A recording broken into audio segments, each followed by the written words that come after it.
Alors sur la brique gestion, là je le redis, comme pour une entreprise, la gestion c'est s'appliquer, s'attacher à se rendre compte de ce qui se passe au niveau des ressources financières, des recettes, de ce qui rentre dans les caisses. C'est s'appliquer à regarder ce qui sort des caisses, les dépenses. Et c'est aussi s'appliquer, s'attacher à analyser, être au plus près de ce qui se passe au niveau de la gestion humaine.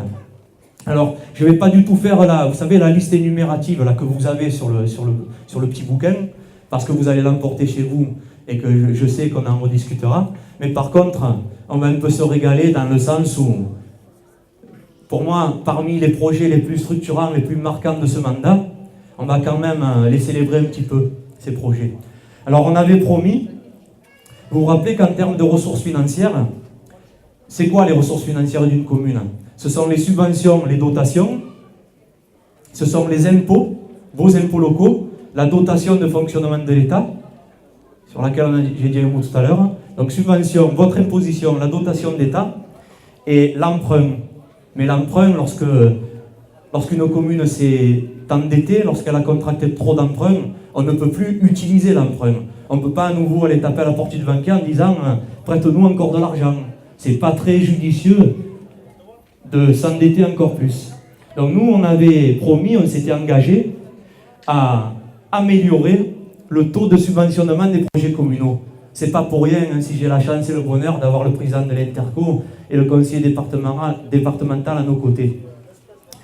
Donc de 26% de taux de subventionnement des projets communaux, on est passé à 68%. Ce taux de subventionnement des projets communaux, ça nous permet tout simplement d'avoir fait naître, par exemple, le jardin de découverte et de senteur, qui va encore s'améliorer, clairement, sans qu'on le finance par de la dette, sans qu'on le finance par vos impôts, et sans qu'on le finance par la vente des terres communales. Voilà ce qu'est remettre de l'ordre dans une gestion. Au-delà d'avoir augmenté ce taux de subventionnement des projets communaux,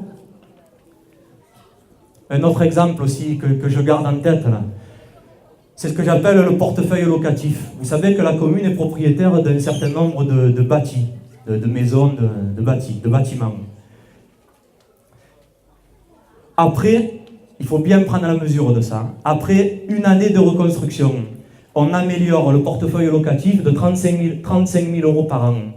Et pour que ce soit encore plus frappant, je dirais que 35 000 euros, concrètement, c'est le double de ce que la commune percevait comme loyer. Donc aujourd'hui, après seulement une année, sur le simple poste du portefeuille locatif, on a plus 35 000 chaque année. Donc plus de subventions, plus de dotations, plus 35 000 chaque année sur le bâti communal qu'il a fallu réhabiliter. Les employés de mairie, parfois, n'ont pas économisé leur peine pour nous aider, puis le réhabiliter. Là, vous ne les avez pas toujours vus, mais ils nous ont réparé des maisons, ils ont refait les enduits, ils ont parfois tout refait à l'intérieur. Donc ça, il faut s'en souvenir. Et puis, il y a aussi le poste des dépenses. Le poste des dépenses, c'est avoir audité, au sens de l'audit, c'est avoir vérifié, avoir contrôlé toutes les dépenses. Et là, bon, je ne les vois pas tout de suite, mais je pense à deux de mes adjoints, là, qui sont des bosseurs hallucinants, Hervé Ripper et Jean-Guy Marenco. Alors ce qu'ils font, entre autres choses, c'est donc la vérification, l'audit, ligne par ligne de toutes les dépenses. Pour exemple, je crois que sur votre papier, vous avez une véritable photographie de ce que nous avons fait. On a divisé par deux. Bon, je ne ferai pas de commentaires à ce sujet, mais vous avez compris ce que ça révèle. On a divisé par deux le poste des carburants au niveau de la commune. Et on a pu diviser jusque par 10 le poste des devis qui étaient demandés à des prestataires extérieurs pour des réparations par exemple. On a divisé ce poste-là par 10. Sur le chapitre aussi, ça c'est pour les économies substantielles que nous faisons déjà. Sur le poste de la gestion humaine, qui est un poste au moins aussi important, eh bien, ce qu'on s'est attaché à faire, c'est déjà, dans un premier temps, parce que ça aussi, ça paraît évident, mais ça ne l'était pas, c'est expliquer, et il faut du temps, expliquer notre stratégie à nos employés de mairie.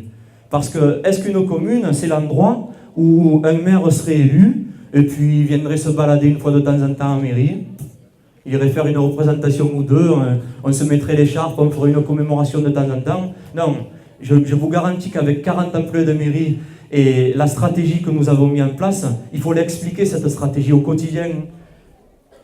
Parce que bien sûr que nous avons de vrais résultats, mais ces résultats doivent être perpétués.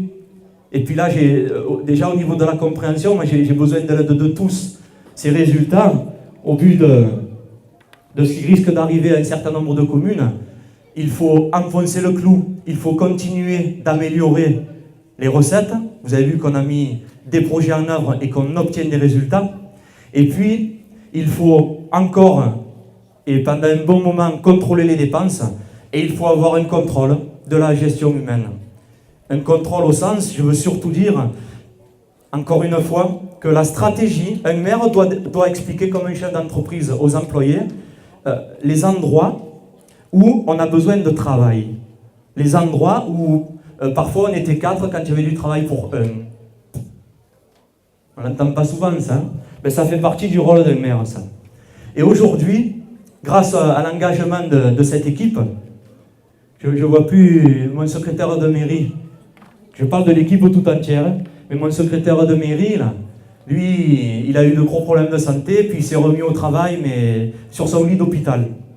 Alors ça, j'espère que on s'en souviendra tous, et puis pour longtemps, parce que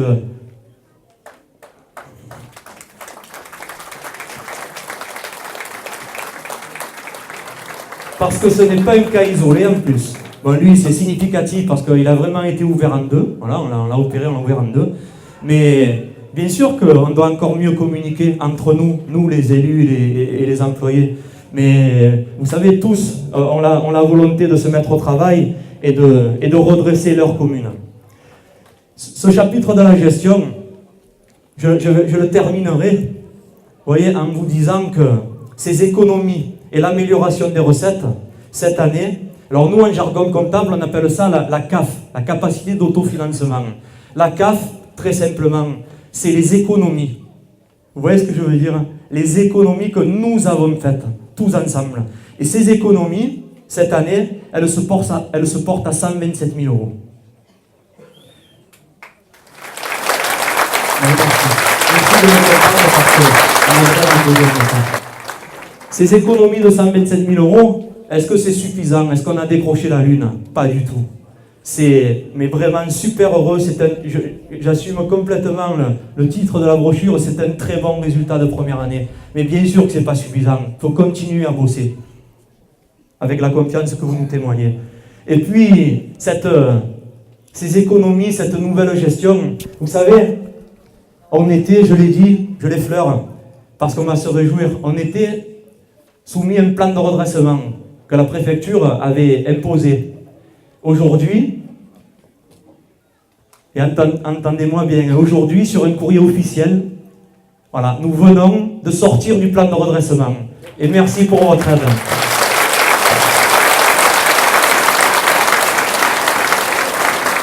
Oui, merci. Merci d'être là au quotidien.